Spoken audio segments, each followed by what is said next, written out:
Yeah, that started. So as I was saying, when we are done with this training or at the doing the Q&A section, the form will be dropped and you get to fill the form. The form will help us to pair, and when you're paired, immediately you're getting your school, you're getting the address, you're getting your contact person, and you're starting your work. Like reach out to them, call them, find out which day works for them, propose a day that works for you, and then just do your thing.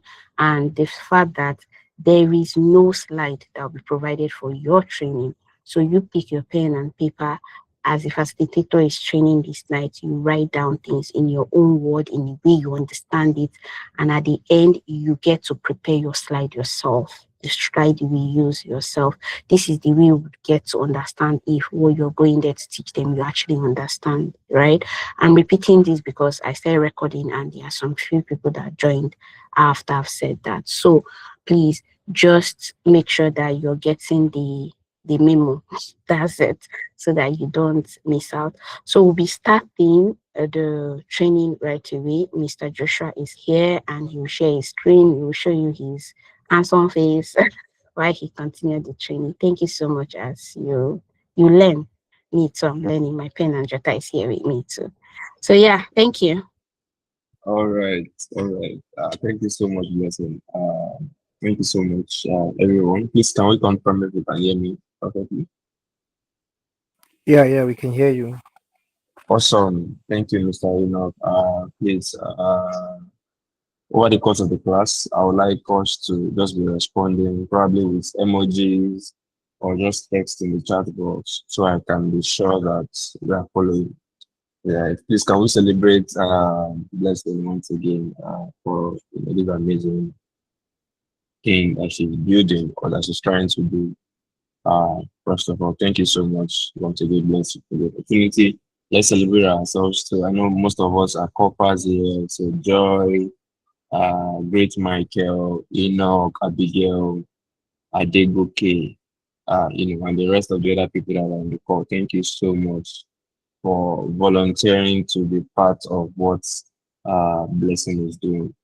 Yeah, so once again, my name is Abdulsad Joshua, and just helping with the facilitator experience for the Teenstech AI experience that Blessing is doing. So for context, let me just share my screen. So at least you have some background about who I am. Right. So who am I? I'm a designer, product designer by profession, and a STEM educator. I'm really passionate about education, so it's either see me designing or just teaching basically. So these are some of the initiatives that have contributed to directly or indirectly, basically Nigeria and outside of Nigeria. Right. So what's the goal of what we are trying to do for so, the goal of what we're trying to do for this event is to ensure that we bring the kids along through the technology that we're trying to explain to them. Right. I know all of us here, with no doubt, I'm very sure that all of us here on the call are using AI already, right? Or there's no doubt about that. But when we are teaching these kids, it's beyond just telling them that they are using AI. We're trying to bring them on a journey of how to use AI ethically, how to use AI to benefit themselves, right, and their career. Yeah, because in the landscape currently, there's a lot of misinformation and miseducation about what AI is and what is not.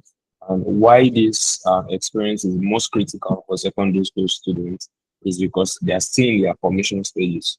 For many of us that we recall now, we've heard about AI, we know how to do our own research, I suppose, right? So when you hear garbage, you know how to disregard it, right? Or find out what garbage is or what garbage is not. But for these kids, many of them don't even know what is not. It's only something that is available to them that they interface with, basically, right? So, like Blessing has said, let me share my source. like Blessing has said, the material that I'm showing you right now is basically for us to be well equipped, right?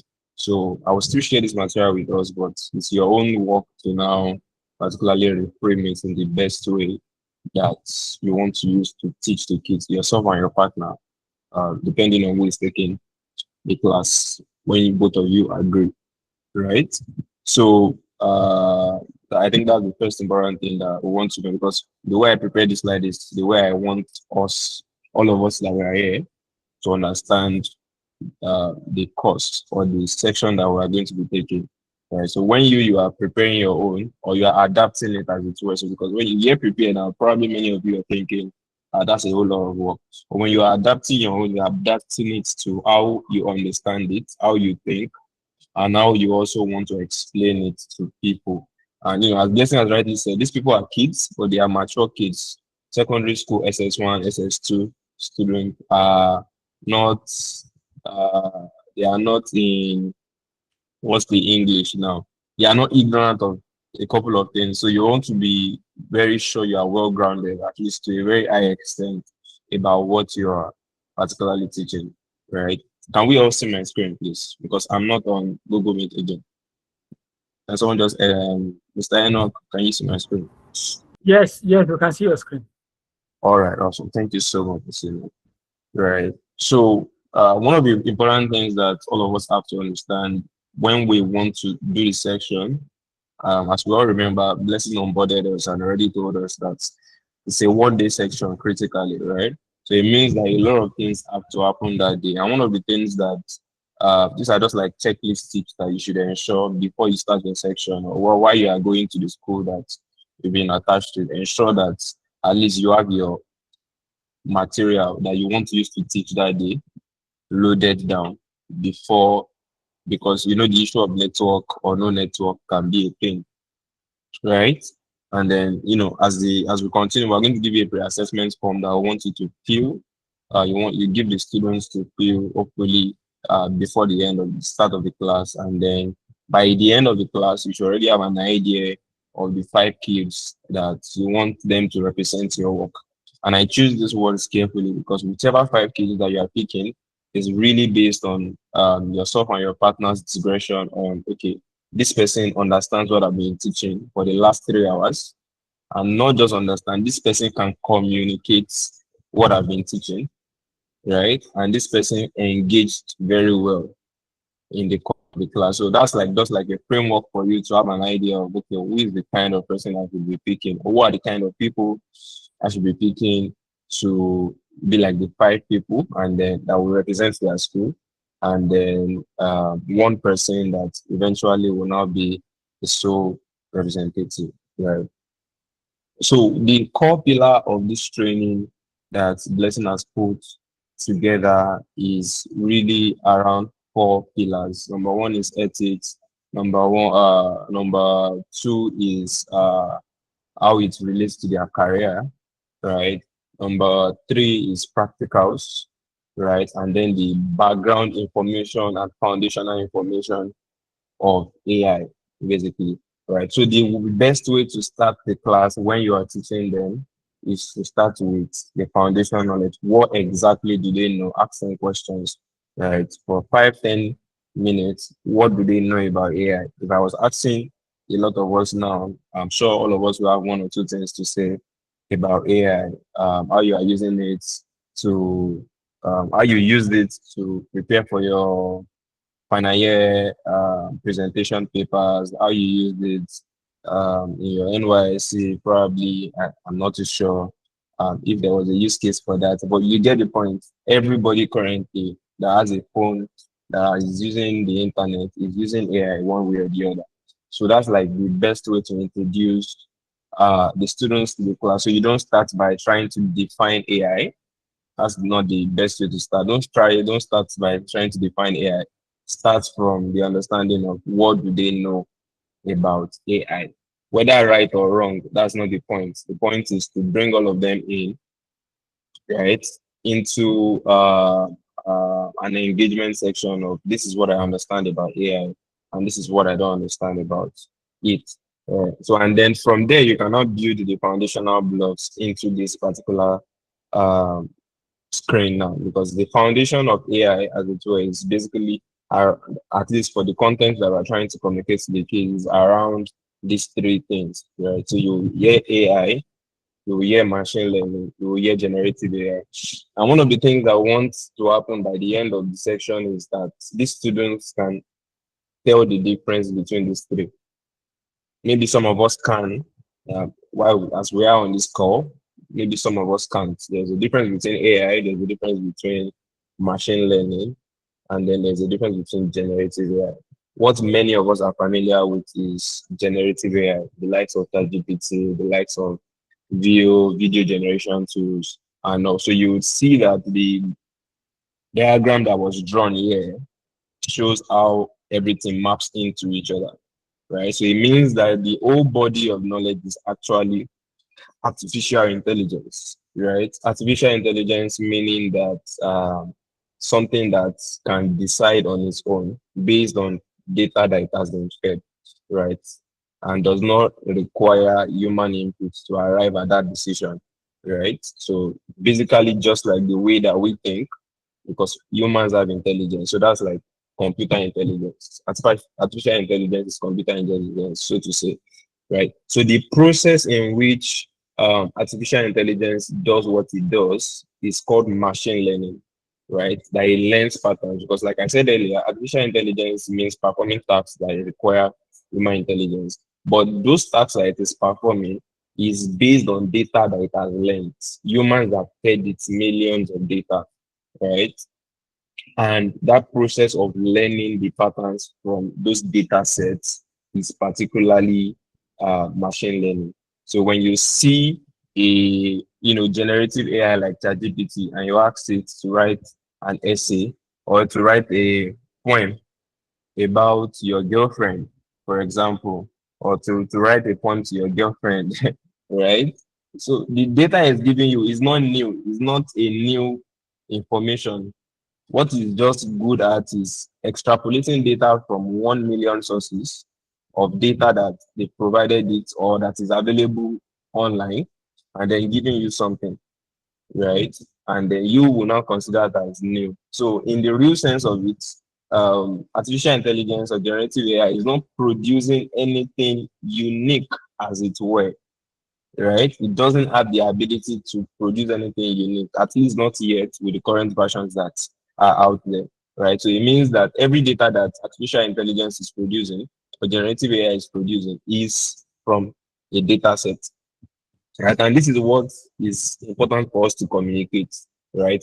How artificial intelligence, machine learning, and generative AI all maps together, right? Because a good example of generative AI is the ones that the students would most likely mention.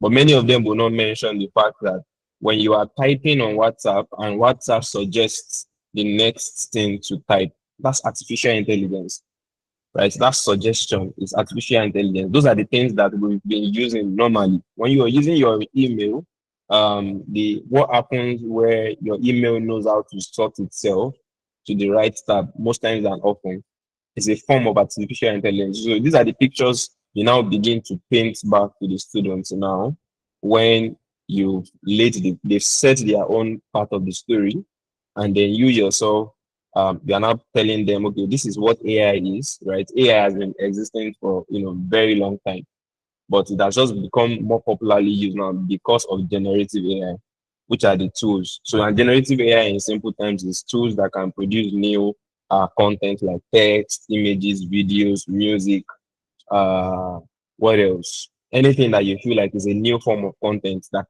AI can produce, right? For some time now, the video generation of AI was not really good, but as time progressed, generative AI became better because it was learning from data and it was getting better with the data that they were training it, basically, right? So now the context of everything that we are now training the kids on is really based on generative AI because those are the tools that are used by the masses, right? I'm sure that a lot of the kids are already using ChatGPT, right? So that's like a good place to start. And the reason why this is start ChatGPT and Co is they are most likely familiar with ChatGPT or Meta AI, which is Facebook, right? So we're not trying to communicate something that is abstract. We're trying to communicate from where they already know and then journey from there. So, and this slide basically that you see here is just further buttressing what we're coming on the other side, saying that, sorry, explaining generative AI.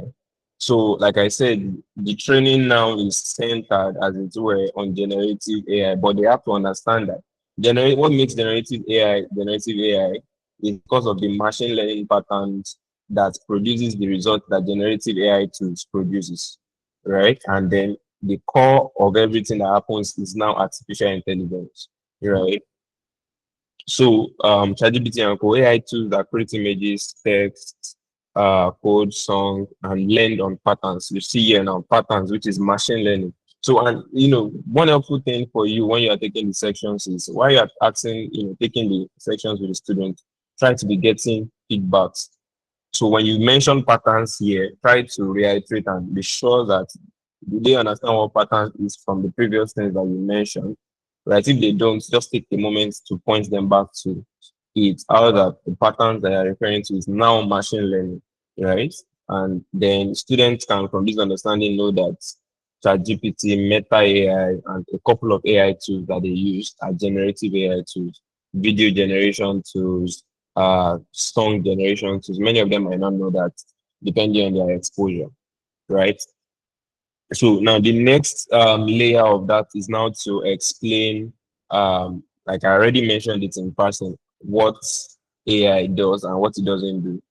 So the simple lingo for it is AI predicts, it doesn't think. So it creates output based on highest probability, right? And that's one of the reasons why it's easy to, in some way, some will say if they see an AI write up, they can recognize it. Is because the data that AI was trained on for writing is based on what people have been writing online for a whole number of years, right? So when you tell it to write something, and one of the issues is a lot of people don't even know how to prompt correctly. We're going to get that correctly. So it's just going to produce something that is not contextual, as it were. And then when people see, they be like, you didn't think through this well, as it were, because it obviously shows that it was someone else that did it for you. So this slide is just showing us that what AI does and what it doesn't do. AI predicts, it doesn't think. And that's what we want to really communicate to the children in simple words. It creates output based on probability, not truth. And the visual just helps us to do that. So you see the goal here. This is just like an help text for you. The goal is to explain that tools that rely on training of data to produce new results use artificial intelligence, and then you can now ask them to give examples from this explanation. This is very important for the sections that you'll be taking. Ask them to give examples if they can, and you yourself find other examples that are not here that I didn't give. A good example of artificial intelligence, like I was trying to mention the example of email. You see that email is not even here, but it is artificial intelligence. YouTube recommendation is also AI, right? Because it's based on the pattern of what they see that you've interacted with on YouTube, and they are now recommending new content, right? So to you, YouTube recommendation and TikTok recommendation was used here because the children are most likely familiar with YouTube and TikTok. So they can understand that, okay, this is what makes the app that I'm interacting with work, right? The second example here is Face ID recognition. It's just like a simple example of how artificial intelligence works. Before your Face ID can work, you will have put your face into the data of your phone, right? It will scan your face like the different point of your face. It will learn the patterns, as it were, right? And then when you come back, it now recognizes your face. It just opposes it with the data that it has, and then unlocks the phone. That's a form of artificial intelligence as well, right? So, and then we'll now go on to now say what are the strengths of artificial intelligence. Number one is speed. Number two is skill. Number three is the ability to summarize data, right? This was put side by side human strengths because the goal of this line of this point is to explain to the kids what AI is good at and what humans have always been good at, and AI can never take away. I hope you're following me now. Mr. Enoch, you're my point person. Are we all following, please? Yes, we Mr. are. Enoch, Mr. Enoch has left. Yes, yes, yes, we are. Yes, we are. Awesome. Awesome. Thank you so much. Uh, so the goal of it is to communicate to them how AI is good at this, right? This is what humans are good at. Right? In your own words, I'm sure this is self-explanatory enough to be able to say what empathy is, what moral judgment is, what true creativity is. Before technology, people have been creating, as it were. So it means that even now, in the age of technology, in the age of AI, humans still have strength to be able to create something unique, right? And that is what has progressed human evolution since the beginning of time, is our ability to actually create new stuff, right? From inferred information or what have you, right? Moral judgment, because AI does not have feelings, it does not have self-consciousness and awareness, it cannot judge morally, right? So it's important to let the kids understand what moral judgment is in the context of AI as well, right? AI cannot tell you this. If AI tells you this is good, it's not telling you this is good because it really feels this is good. It's telling you this is good because based on the data it has been fed, it is arriving at the conclusion that this is a good thing. So if you ask AI that should you kill someone, probably a terrible example, if you tell you no, because based on the data that he has felt, it has been fed, killing is against moral standards, as it were, right? But AI does not have any feelings. It doesn't really care whether anybody dies or does not die, right? So it's important to communicate these points. You communicate the strengths and then communicate the AI strength and then the human strength, and then just oppose it to why AI lacks the human strength as well, right? Recently, OpenAI is in a lot of lawsuits because uh, ChatGPT gives suggestive information to a young boy and the guy committed suicide, which is further emphasizing how terrible, if you don't use AI properly, it can, because the children and Western culture, many of them are soaked into these things even more than we are, right? This young boy committed suicide and the ChatGPT is in a whole lot of lawsuits because of that. So that's another thing for that, by the way. So the goal is to just communicate what AI is strong, and what humans are strong at, and what can be replaced with AI.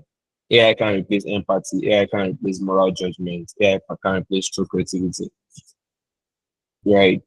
And then common mistakes that they make. So this is a very, very important section that you want to spend some time on, right?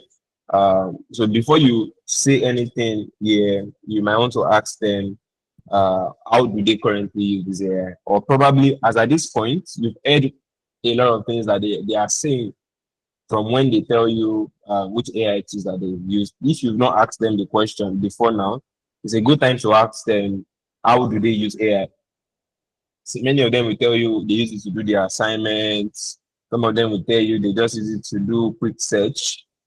Some of them will not tell you, but many of them use it to find best response to give their friend on WhatsApp, right? Which I know some of us also do. Nothing bad in that, but the goal is to now communicate the mistakes that they make, right? Because many of the times that these young ones use the AI is because they see it as something that as a shortcut, and then that in itself is what we are trying to correct.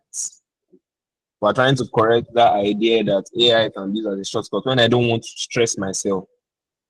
Right? Don't get me wrong. AI technology is there to help us focus on high level things and reduce our the time that we spend on things that can actually be automated, right? But for these young ones, they don't know a lot of things that they should be doing and they should not be doing.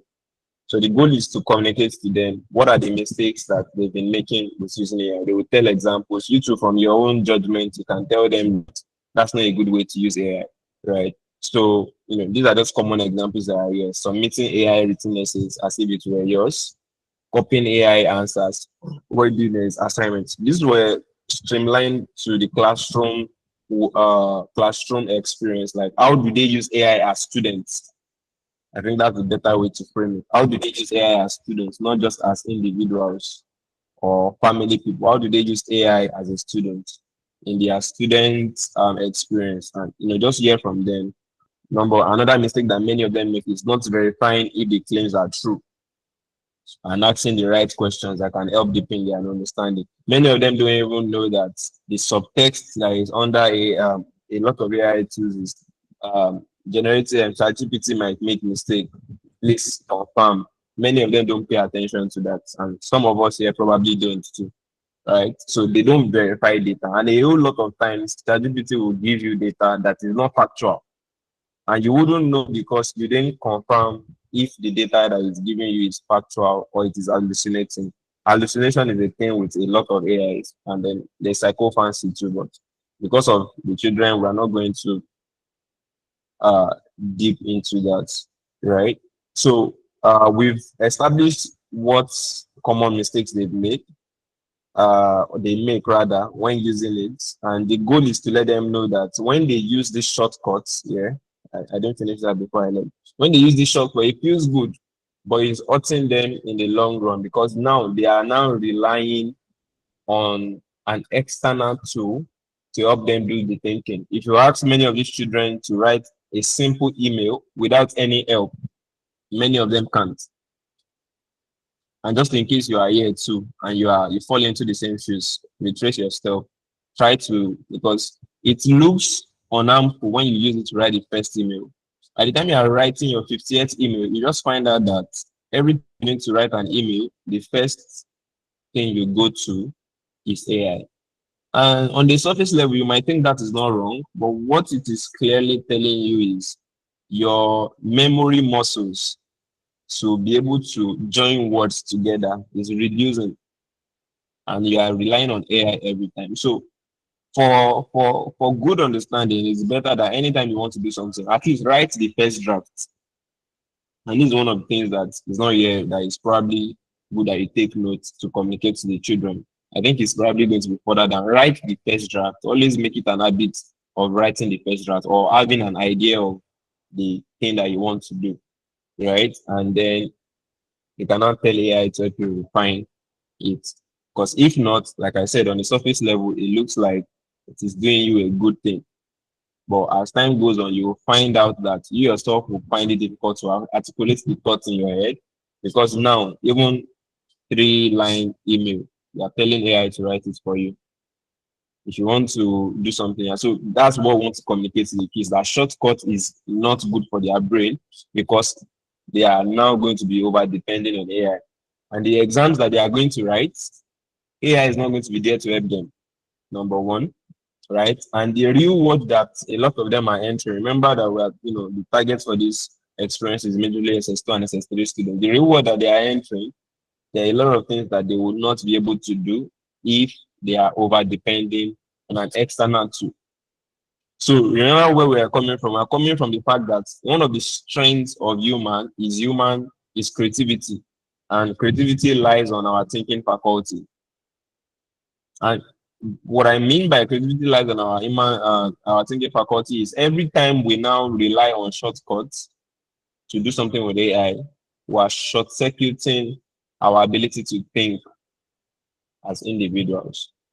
And it is not obvious. You can check online. A lot of research has been done by MIT, Harvard, and it's showing how if you use AI that way for shortcut every now and then, you are damaging your brain cells one way or the other, right? So paint a picture and let these children really see what is happening on the long run if they are making these mistakes. That's really the goal here. That's really the goal here. And ensure that you tell them this is how and this is the best way to use it, which they would still find out in other part of the course. Remember when I started, one of the core things as well is ethics. Ethics in using AI. Many of these children don't know what to share and what not to share with ChatGPT, and some of us probably too, right? We don't share your personal data because many of the tools that all of us use, there are only very few tools that don't use your data to train. So I remember when we started learning, we talked about how all this generative AI, they learn with data, they learn with patterns. So imagine that every time you give it something that is really private and sensitive about yourself, you are adding your information to the catalog of data that is going to use to train. And maybe at one point in time, it will give that data to someone else. I don't know if any of us have seen a scenario where, popularly on Twitter, someone will write, say they are trying to start a business idea, and they ask ChatGPT, say, give me a brand name and give me this, give me that. And then ChatGPT will give them a detailed brand name. This is what they should do. This is what they should do. It can say the name of the brand should be Enoch.com or something like that, as it were, right? And then someone else on the other side of Twitter is trying to do something too, and then it says, give me something around the ideas, because ideas are universal. They are not like really unique, as it were, right? And then AI gives them the same data, and then both of them now come on Twitter and be like, did both of us meet before? Did both of us meet before? I don't know if that happened to anybody. Did both of you say something like that? Did both of us meet before? Why is the information that ChatGPT gave you, even though I was not there with you, is the same thing that ChatGPT gave me? Because you are using the same model.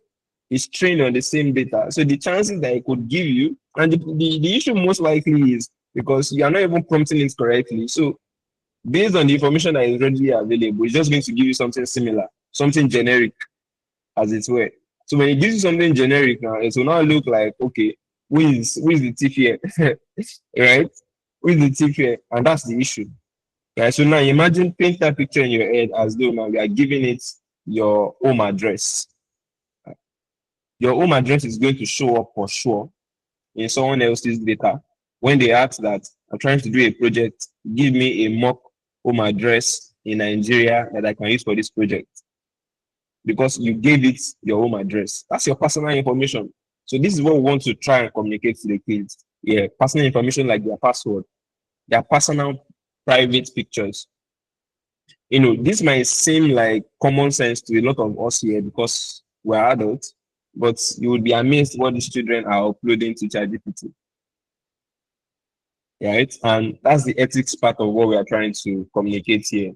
So is the public AI tools that they are using, they should have a reference, what not to share with it. Personal data that it is something you don't want someone else to hear. Technically, you should not tell AI unless you are on a AI, you are using an AI that is not a public tool. And some of us don't mind, and that's why you will share.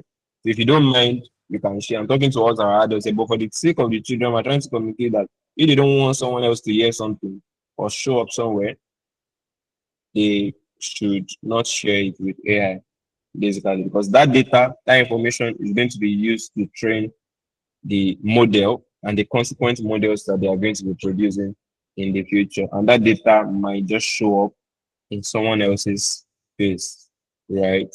So I think that's the core point that we're trying to communicate there. So now we're still on ethics and how to properly use AI. We have few minutes left, so okay. A few minutes left. So it's 3 sections, no pressure. I'm going to round up by 9:15. So we'll just take questions.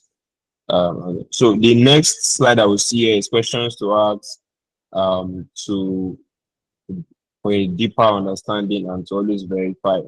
Right. So this is just like an interrogation exercise, as it were, when that we're trying to communicate to the kids is when you use AI, especially for many of them when they use it to generate essays or ask questions, right? It is good to always know based on what was this conclusion made.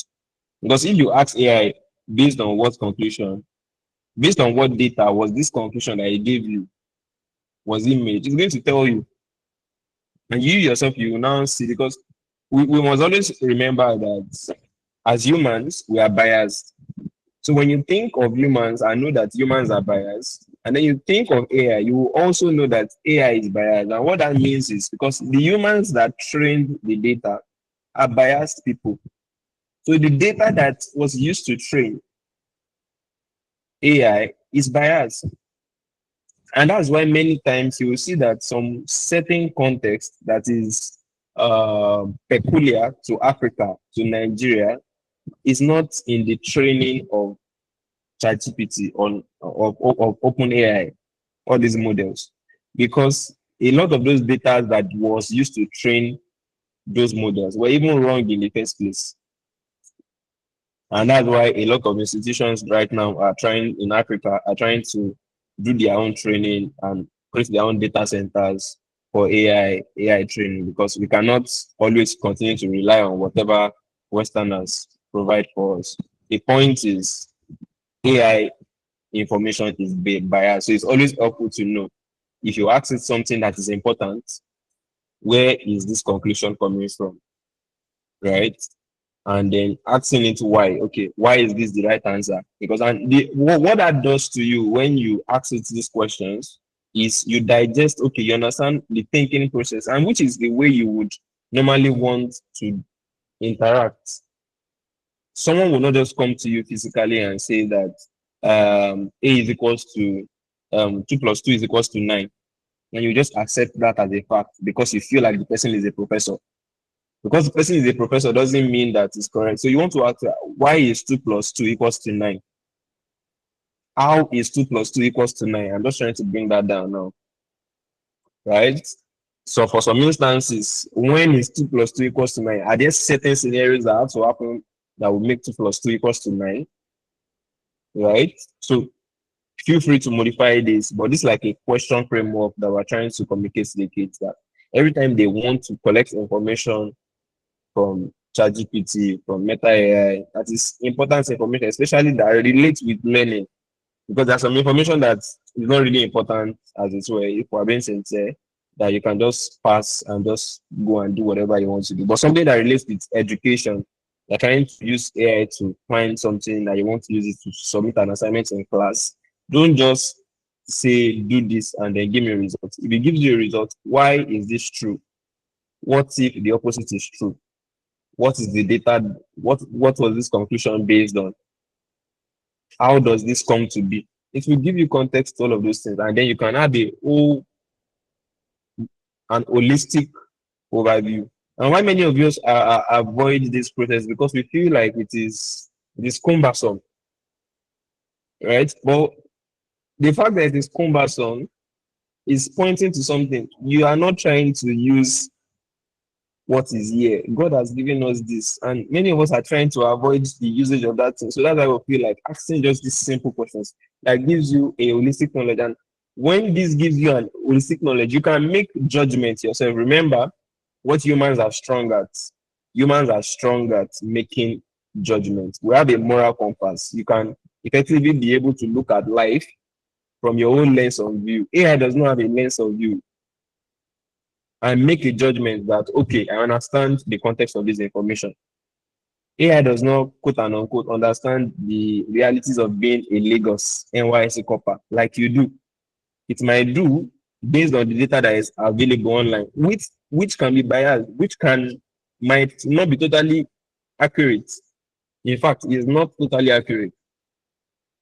So when you use this question framework, right, you deepen your thinking faculty, and you are sure that, okay, I understand what this might be saying, and you can make an inference from that information, right? So I think like on this part, there's still like two. We can probably finish that up tomorrow. But yes, Let's take questions from us. Please, if you have questions, raise up your hand or mute. I don't want to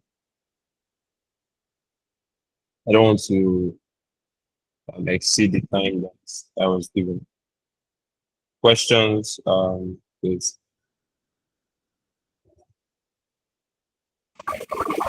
Yeah, okay. Hello, can you hear me? Yes, we can hear you, Mr. Hello? Chijioke. We can hear you, Mr. Yeah, Chijioke. yeah. Thank you. Yeah. Thank you very much. It's really been a class. I enjoyed it, and I've gained. Although I'm familiar with AI, and I've taken some tutorials on AIs from an Indian institute. So I just learned a few or more than that. So my question is the class. How many hours will it take for us to impact the students? How many hours does it take? So, Is it an hour or yeah, 4 hours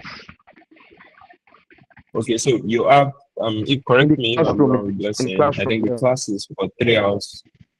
Yes. The classroom is 3 hours or 3 hours 30 minutes, right, Blessing? It's 3 hours. 3 hours also.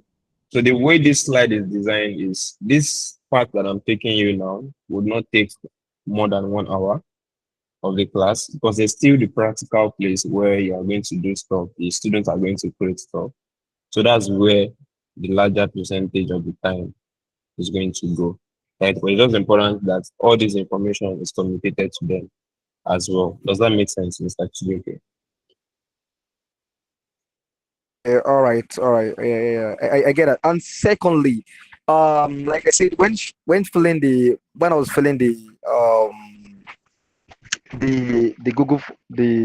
the survey form or the form for the stuff. So we're asked if we'll get the materials or the book if being published. So I don't know when available will that be?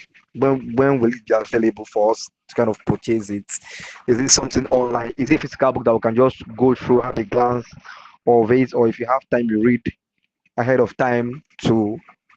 So that's That, the that, that, questions. class, that question is directed towards Blessing. Does anybody have a question from what we learned in this class?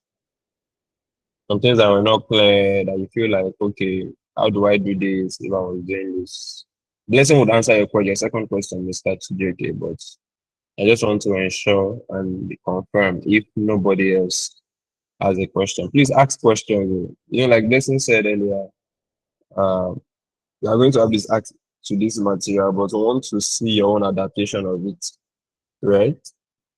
So we can see how well you understand. So that's the confidence that we can have that, okay, the children are in good hands. So please, if you have any questions, ask right now. We don't want to take too much of Hi, your time. So please, let's just ask our questions ASAP. hi, good evening. Hi, good evening, Mr. Dope. What's the pronunciation of that? I'm sorry. Mr. Ikenson. Yeah. So, All right. you mentioned something earlier on the I think you called the pillars that we are going to be we'll be using to teach to have our classes with the students, which was I Hmm. think you mentioned ethics, but I couldn't jot the other ones down that you mentioned. I think Oh, you mentioned okay. So it is ethics, career, how it relates to career. okay. So okay, Tracy is asking career, how it relates to like career essentials, and then there's foundation, right? And then there's practical. Right. I'll probably get the accurate copy of it and post it in the group for you guys. Right. So you can just see Okay. what I'm saying. Yeah. Tracy is asking, can we go over the slide on the art of prompting? That would be tomorrow. We've not gotten to the practical parts where we're going to actually see the frameworks for prompting, depending on what you're prompting for, at least for the context of what we're trying to do. Does that make sense, Tracy?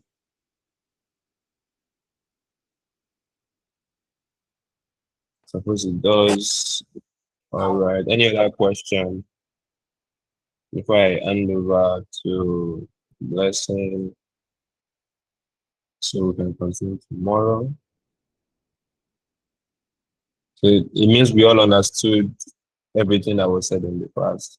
Please, it's important that we pay attention to how I was communicating that the goal of this particular slide is to communicate this, right? It's to communicate these questions, feedbacks from the student are very important, right?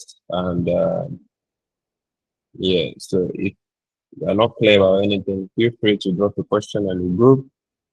If there's someone that has an answer, they would answer. I mean, since all of us understand, right? And then tomorrow we are going to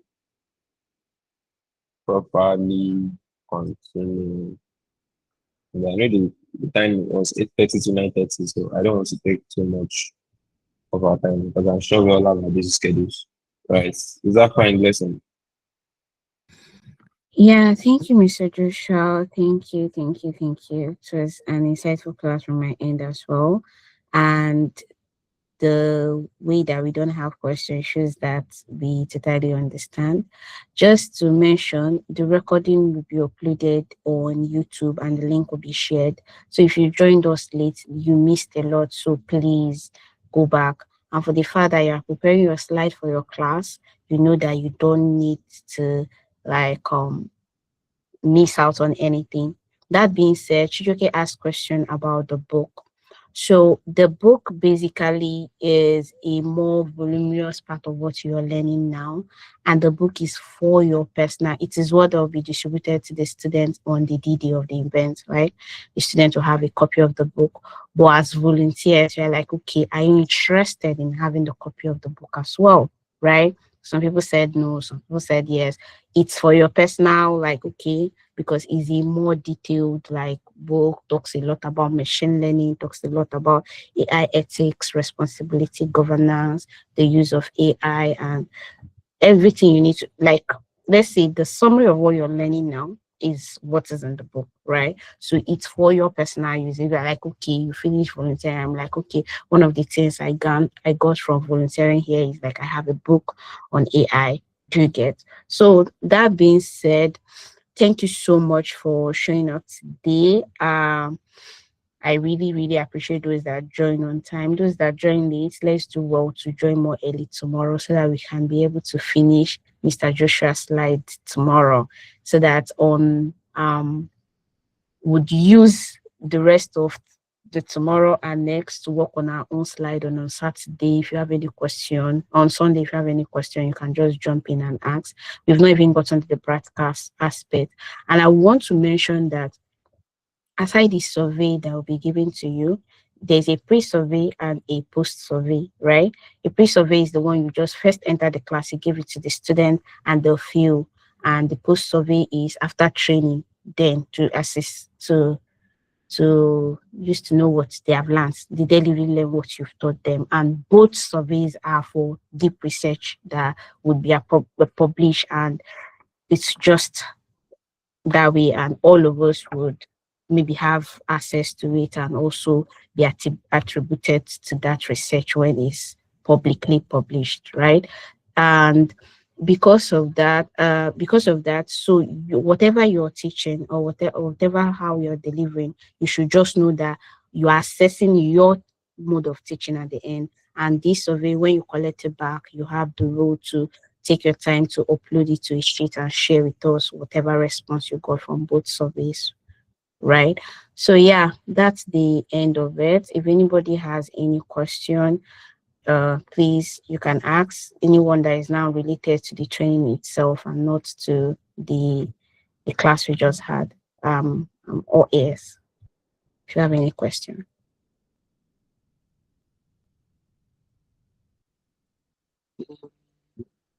I want to assume that we don't.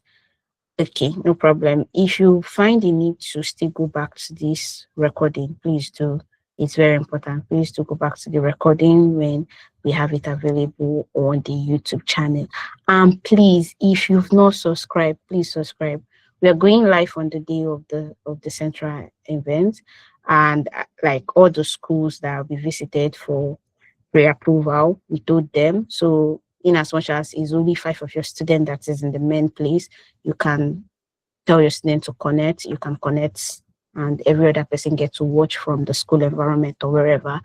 But before, because that cannot be possible without us having up to 50 subscribers, please do subscribe. And the form I talked about earlier will be dropped in the group by the volunteer coordinator. Please fill that form. It's very, very important. If you do not fill the form, it's just as good as you're not with us, because we'll be using it to pay ourselves. And at the end of the training, you already know who your partner is, you already know the school you're going to, and you already have the contact of the person in the school and everything. So thank you so much for your time. It's exactly 9.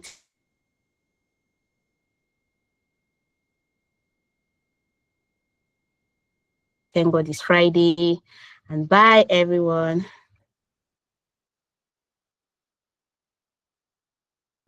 Oh, Bye. the form. Okay. I think I would, I don't think it's wise to post it in the group, because it's not everybody that is in the group that is here. But nevertheless, I'll post it in the group so that I don't keep you in this chat. I would drop it in the group because it seems the volunteer coordinator is not here currently. I'll drop it in the group. Please go ahead and fill the form. Thank you, thank you, thank you, thank you. All right, bye everyone. Bye. Ooh.